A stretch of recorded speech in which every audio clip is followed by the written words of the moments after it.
നമ്മുടെ വീട്ടിലെ love birds ഇപ്പോൾ 4 ഉള്ളൂ കേട്ടോ. കുറച്ച് നാളായി വിചാരിക്കുന്നു ഇവർക്ക് കൂട്ടായിട്ട് കുറച്ച് പേരെ വാങ്ങണമെന്ന്. അങ്ങനെ ഞങ്ങൾ നേരെ വണ്ടിയെടുത്ത് വീട്ടിൽ ലവ് ബേർഡ്സിനെ വാങ്ങാനായിട്ട്. അവർ 4 കിളികളെ കൂട്ടിലാക്കി തന്നു കേട്ടോ. അങ്ങനെ ഞങ്ങൾ അവരെയും കൊണ്ട് വീട്ടിലേക്ക് പോന്നു. പിന്നെ ഈ ചെറിയ കൂട്ടിൽ നിന്ന് വലിയ കൂട്ടിലേക്ക് കിളികളെ ആക്കലായിരുന്നു ടാസ്ക്. അങ്ങനെ എല്ലാവരെയും അകത്താക്കി വാതിലടച്ചവർക്കാണെങ്കിൽ പുതിയ കൂട്ടുകാരെ കിട്ടിയ സന്തോഷം വേറെയും. ഇതൊക്കെ കഴിഞ്ഞപ്പോൾ നിച്ചൂസിനും അപ്പൂസിനും വിശക്കാൻ തുടങ്ങിയിട്ടാ. അങ്ങനെ നേരെ കിച്ചണിൽ കയറി നോക്കിയപ്പോൾ കാടമുട്ട ഇരിക്കണ്ടാന്ന് കേട്ടോ.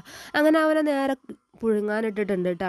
ഇങ്ങനെ വെറുതെ കൊടുത്തിട്ടുണ്ടെങ്കിൽ അവർ തിന്നില്ല. എന്തെങ്കിലും സ്പെഷ്യലായിട്ട് അതുമ്പോൾ ചെയ്താൽ മാത്രമേ അവന് തിന്നുള്ളൂ കേട്ടോ. അങ്ങനെ നേരെ കുറച്ച് പൊടികളൊക്കെ എടുത്തിട്ടുണ്ട് കേട്ടോ. മഞ്ഞൾപ്പൊടി, മുളകും പൊടി, ഉപ്പും പൊടി, മസാലപ്പൊടി, അങ്ങനെ കണ്ണി കണ്ടം പൊടികളൊക്കെ എടുത്തിട്ട് മിക്സ് ചെയ്തിട്ട് പാനിലൊന്ന് ഫ്രൈ ചെയ്ത് കൊടുത്തിട്ടുണ്ട് കേട്ടോ. അപ്പോൾ ഇത് ഭയങ്കര ഈസിയാണ്, നല്ല ടേസ്റ്റും ഉണ്ട് തിന്നാനായിട്ട്. അപ്പോൾ ഇതുപോലെ നിങ്ങളും അൽക്കുലത്തെ പണികളൊക്കെ ചെയ്യാറുണ്ടെങ്കിൽ ഒന്ന് കമൻറ്റ് ചെയ്യണേ. അപ്പോൾ നിജോസിന് ഇത് ഭയങ്കര ഇഷ്ടപ്പെട്ടിട്ടുണ്ട്. അപ്പോൾ ഇത്രക്കുള്ള ഇന്നത്തെ ഒരു വീഡിയോ ഇഷ്ടപ്പെട്ടിട്ടുണ്ടെങ്കിൽ സപ്പോർട്ട് ചെയ്യണേ. Thank you, by.